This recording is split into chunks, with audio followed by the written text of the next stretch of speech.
खचरी वाले मुसाफिर ने अपना किस्सा यूं बयान किया। ए जिन, गौर से सुन, ये खचरी मेरी बीवी है। किस्सा यूं हुआ कि एक बार मैं सफर पर गया और तकरीबन 1 साल के बाद वापस आया। निस्फ रात के करीब मैं अपने घर पहुंचा। जब मैं अंदर गया तो देखा कि मेरी बीवी अपने गुलाम के साथ लिपटी हुई थी। इत्तेफाक से उस वक्त वह जाग रही थी। मुझे देखते ही वह खड़ी हो गई। एक बर्तन में पानी लिया, उस पर कुछ पढ़ा और वह पानी मेरे ऊपर फेंक दिया। उसी लम्हे मैं कुत्ते की शक्ल में बदल गया। फिर उसने मुझे मार मार कर घर से बाहर निकाल दिया। मैं दर बदर भटकता रहा और हर शाम एक कसाब की दुकान के सामने जाकर खड़ा हो जाता। वह मुझ पर तरस खाकर कुछ हड्डियां और बचे हुए गोश्त के टुकड़े फेंक देता।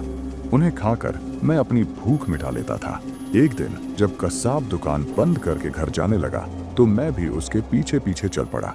जब हम घर के अंदर पहुंचे तो कसाब की बेटी ने मुझे देखकर फौरन पर्दा कर लिया और अपने बाप से कहा कि आप एक नाम हरम को घर में क्यों ला रहे हैं। कसाब ने हैरत से इधर उधर देखा और कहा कि यहाँ तो मेरे सिवा कोई और आदमी नहीं है।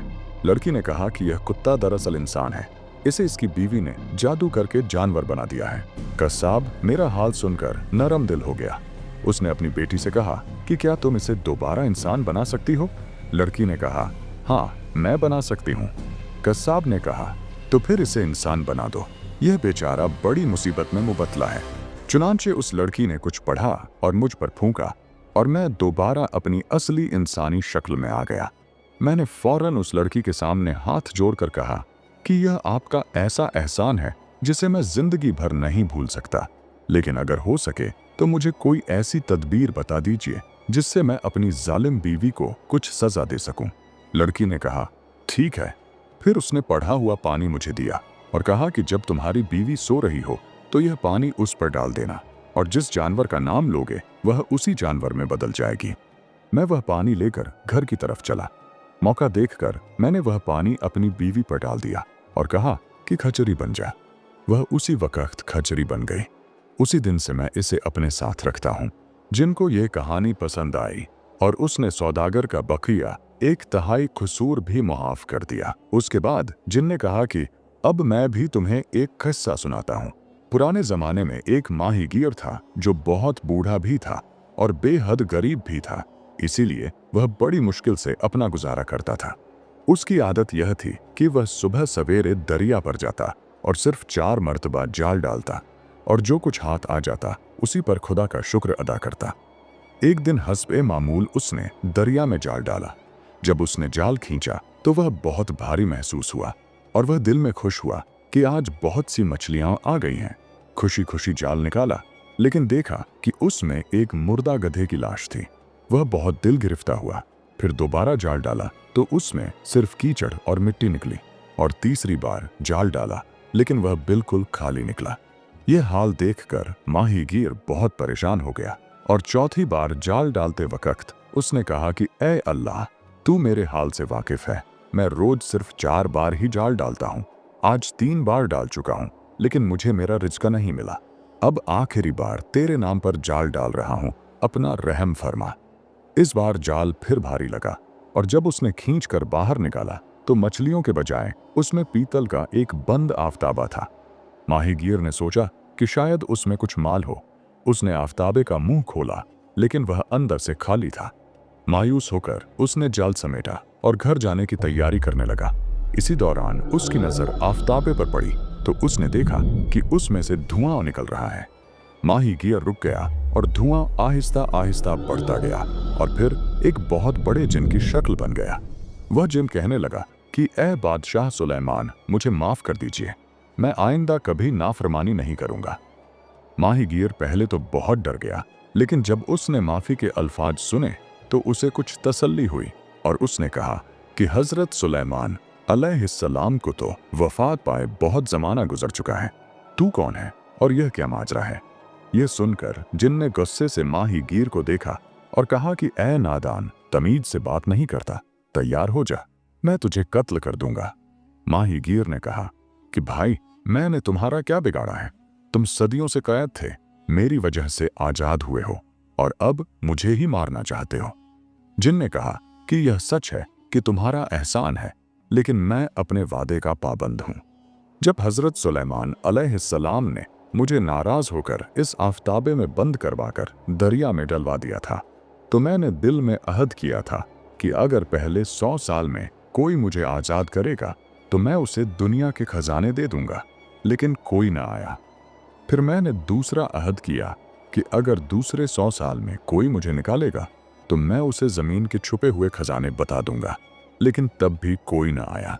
फिर मैंने तीसरी कसम खाई कि अगर तीसरे 100 साल में कोई मुझे आज़ाद करेगा तो मैं उसे बड़ा बादशाह बना दूंगा, लेकिन इस बार भी कोई ना आया। आखिरकार तंग आकर मैंने यह कसम खा ली कि अब जो कोई मुझे इस लोटे से निकालेगा मैं उसे कत्ल कर दूंगा। अब तुमने मुझे आज़ाद किया है, इसलिए मैं अपने वादे से मजबूर हूं और तुम्हें ज़रूर मारूंगा। हाँ, यह रियायत है कि तुम अपनी मौत का तरीका खुद बता सकते हो। यह सुनकर माहीगीर दिल ही दिल में घबरा गया, लेकिन उसने अपने आप को संभाले रखा और उसने कहा कि तुमने जो इतने लंबे वादे सुनाए हैं, हो सकता है वह सच हो, लेकिन मुझे शक है कि तुम इस आफताबे में थे ही नहीं। शायद तुम कहीं और से आए हो और मुझे बिला वजह मारना चाहते हो। जिन ने कहा कि क्या तुम मुझे झूठा समझते हो और क्या तुम्हें यकीन नहीं आता? माहीगीर ने कहा कि आंखों से देखे बगैर मैं कैसे मान लूं कि इतना बड़ा जिन इस छोटे से आफताबे में बंद था। जिन ने कहा, अच्छा देख लो। यह कहकर जिन धुएं में बदल गया और आहिस्ता आहिस्ता उसी आफताबे में समा गया। जैसे ही सारा धुआं अंदर गया, माहीगीर ने फौरन आफताबे का मुंह बंद कर दिया और हजरत सुलेमान की मोहर दोबारा लगा दी। फिर उसने आफताबा उठाया और दरिया में फेंकने लगा। यह देखकर जिन चिल्लाया कि भाई ये क्या कर रहा है? माहीगीर ने कहा कि मैं तुझे दरिया में डाल रहा हूं ताकि तू कयामत तक कैद रहे। जिन गिड़गिड़ाकर मिन्नतें करने लगा कि मुझ पर रहम करो, मैं तो तुमसे मजाक कर रहा था और मैं अपने मोहसिन को क्यों मारूंगा? माहीगीर हंस पड़ा और बोला कि मैं तुम्हारे फरेब में नहीं आऊंगा और मुझे हकीम दूबान और वजीर यूनान का किस्सा याद है। जिन ने कहा कि वह क्या है, तो माहीगीर ने कहा कि गौर से सुनो। हकीम दूबान और वजीर ए यूनान की कहानी। यूनान के एक बादशाह को बरस का मर्ज लाहिक था और बहुत सी दवाएं की गईं। हकीमों ने हर तरह का इलाज किया, मगर किसी चीज से अफाका न हुआ और बीमारी ज्यों की त्यों रही।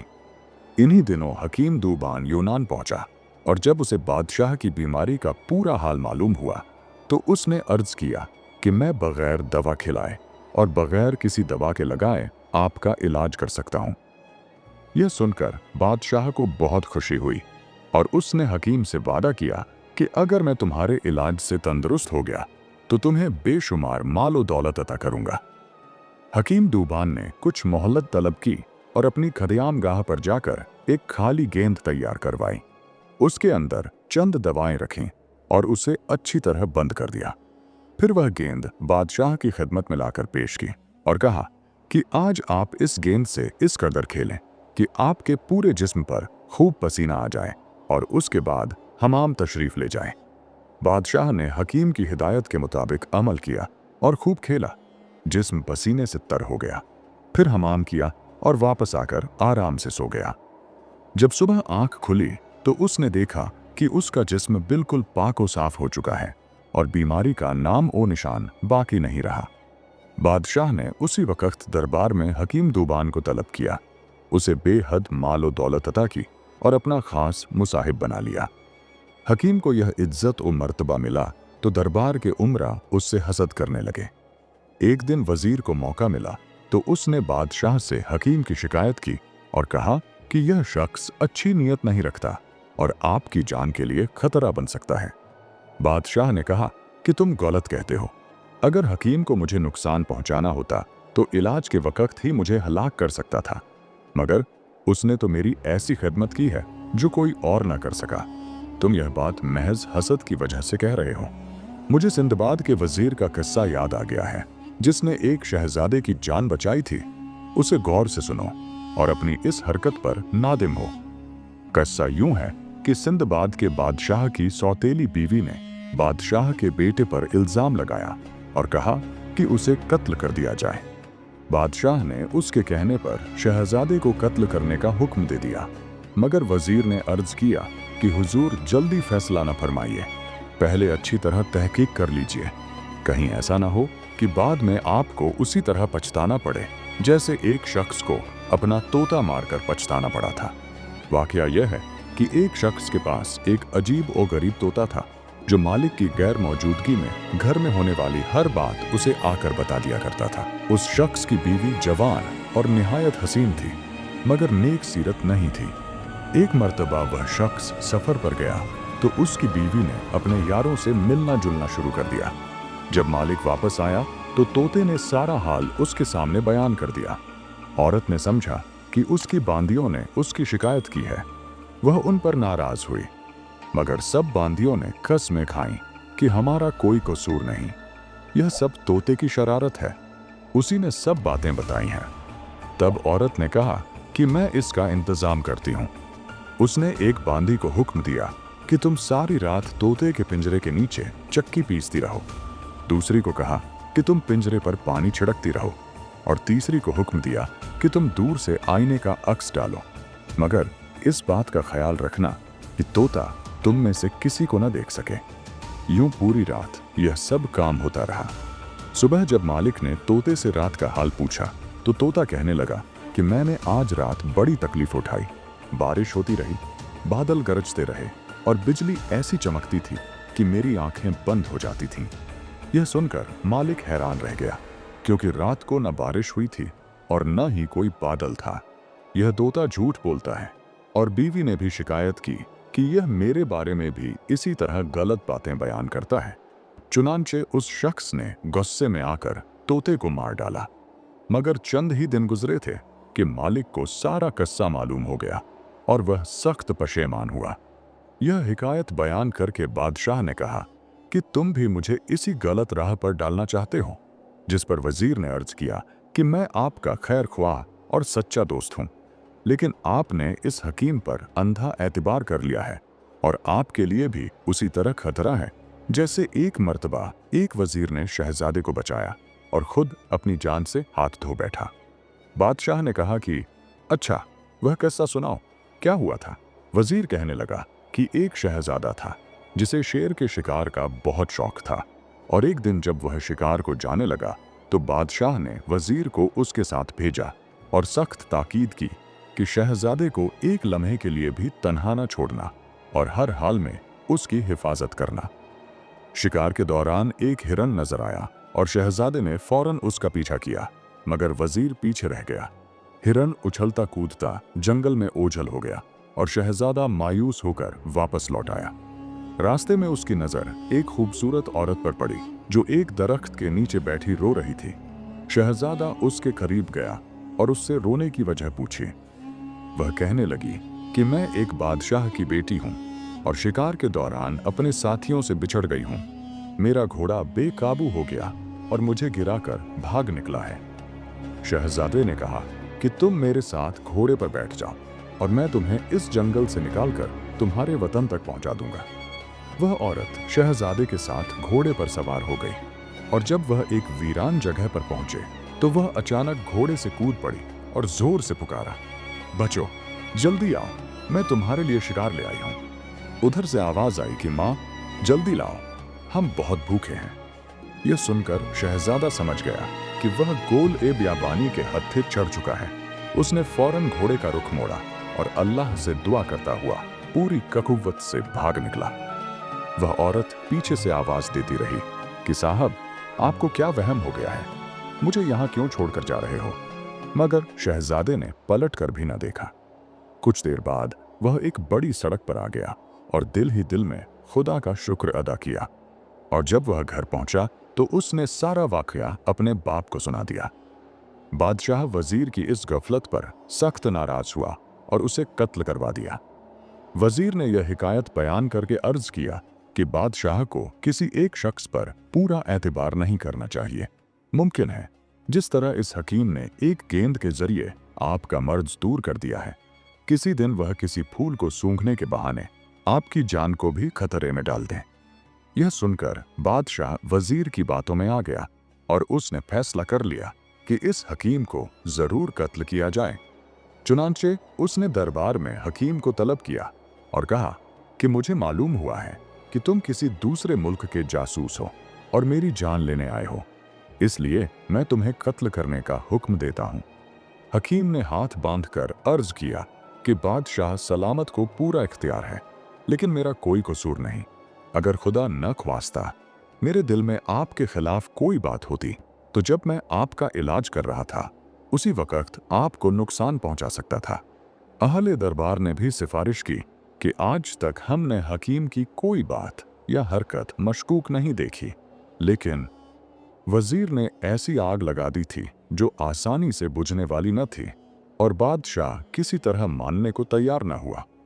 आखिर जब हकीम को यकीन हो गया कि अब बादशाह कत्ल किए बगैर बाज नहीं आएगा, तो उसने अर्ज किया कि मेरे पास एक किताब है जिसे मैं अपनी आखिरी नज़र ए अकीदत के तौर पर पेश करना चाहता हूँ।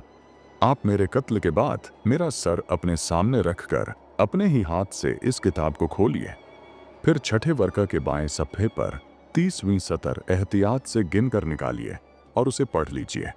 उसके बाद जो सवाल आप मेरे सर से करेंगे वह उसका पूरा और दुरुस्त जवाब देगा। बादशाह यह सुनकर बहुत मुश्ताक हो गया और फौरन हुक्म दिया कि जाओ और वह किताब ले आओ। हकीम अपने घर गया और कुछ ही देर बाद एक मुजल्द किताब लेकर वापस आया और उसे बादशाह की खिदमत में पेश कर दिया। बादशाह इस कदर बेचैन हो चुका था कि फौरन किताब खोलने लगा, लेकिन उसके वर्कर्स आपस में कुछ जुड़े हुए थे। चुनांचे बादशाह ने अपनी उंगली को लबों से तर किया और वर्कर पलटने लगा। अभी चंद ही वर्कर्स पलटे थे कि वह झर जो हकीम किताब पर लगाकर लाया था बादशाह के जिस्म में असर करने लगा और उसकी हालत बिगड़ती चली गई। उसी वक्त हकीम ने अर्ज किया कि अगर आप बिला वजह मेरे कत्ल के दरपे न होते तो आज यह अंजाम न देखना पड़ता। माहीगीर ने यह किस्सा सुनाकर जिनसे कहा कि अगर तू भी बिला वजह मेरे कत्ल का इरादा न करता तो दोबारा इस मुसीबत में न फंस जाता। तूने अपने मोहसिन के साथ जो नीयत बांधी उसका अंजाम तेरे सामने है। अब मैं तुझे फिर दरिया में डालूंगा और पूरी कोशिश करूंगा कि तू दरिया के बीचों बीच जा पड़े, ताकि कोई और खुदा का बंदा गलती से भी तुझे निकालकर किसी नई मुसीबत में मुबतला ना हो।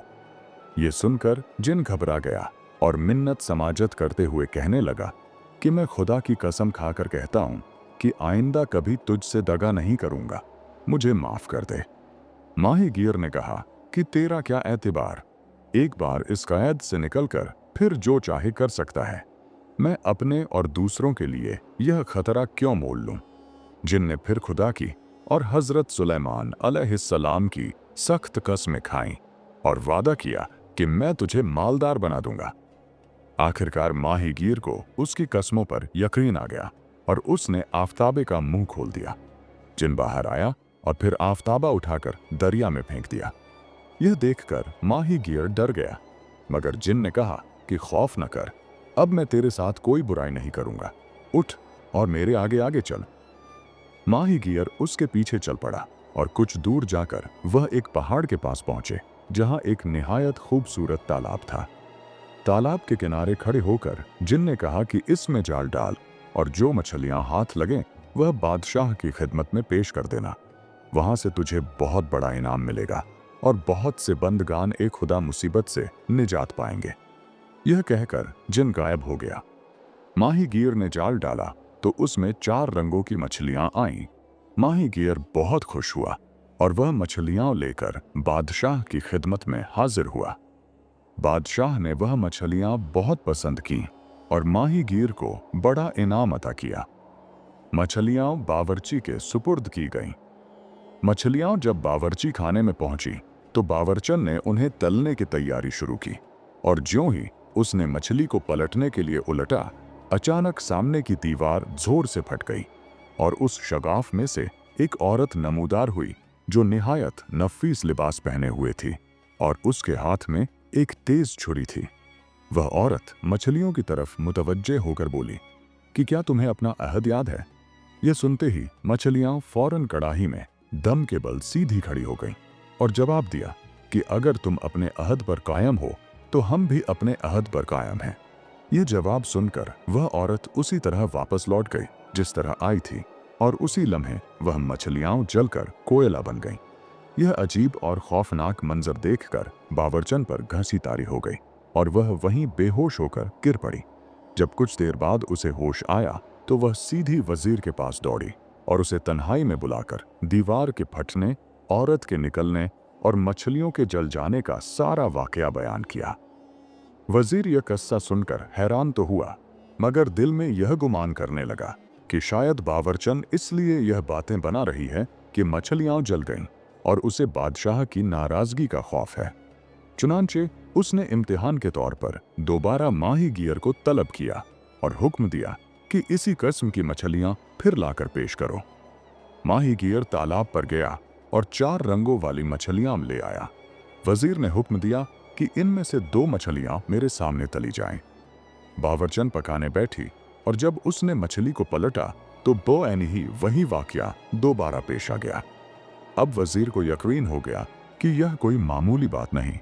चुनांचे उसने जाकर सारा माजरा बादशाह के सामने बयान कर दिया। बादशाह ने कहा कि माहीगीर को दोबारा बुलाया जाए और मछलियां मंगवाई जाएं।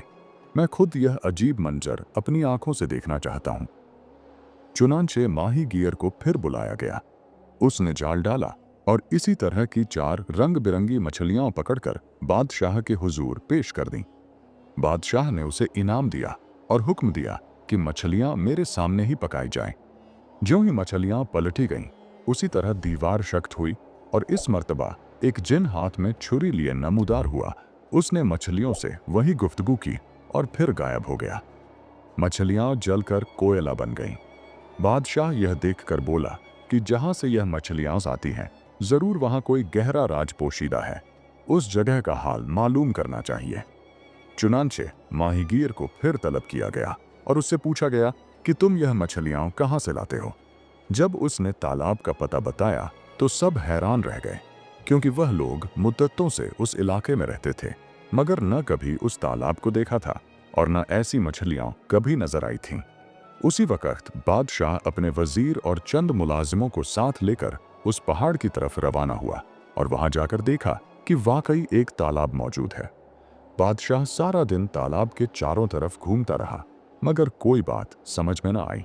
शाम होने पर उसने वजीर से कहा कि मैं इस जगह का राज जरूर मालूम करूंगा। तुम सब लोग करीब ही छिपकर रहो, मैं रात यहीं ठहरूंगा। चुनांचे सब लोग आसपास रुक गए और बादशाह खुद तालाब के किनारे बैठ गया। जब रात गहरी हो गई तो कुछ फासले पर एक कैला नजर आने लगा। बादशाह दिलेर इंसान था। वह फौरन उठा और उसी तरफ रवाना हो गया। जब कैले के दरवाजे पर पहुंचा तो वहां कोई शख्स नजर न आया और वह बिला झिझक अंदर दाखिल हो गया। कैला अंदर से निहायत आरास्ता और सजा हुआ था। जगह जगह बाग थे, नहरें बह रही थीं और हर तरफ साजो सामान बिखरा पड़ा था। दरख्तों पर परिंदे और जानवर चहचहा रहे थे। सोने चांदी और जवाहरात की भी कोई कमी न थी, मगर हैरत की बात यह थी कि कहीं भी किसी आदमजात का निशान न था। बादशाह दिल ही दिल में सोचने लगा कि तालाब और मछलियों का मामला कम अजीब न था, और अब यह नया इसरार उससे भी ज्यादा हैरत अंगेज है। मामला सुलझने के बजाय मजीद पेचीदा होता जा रहा है। अभी वह इन्हीं ख्यालों में गुम था कि अचानक किसी के दर्दनाक अंदाज में रोने की आवाज सुनाई दी। बादशाह उस आवाज की सिमत बढ़ा और आगे जाकर देखा कि एक दरवाजे पर पर्दा पड़ा हुआ है और उसी पर्दे के पीछे से रोने की आवाज आ रही है।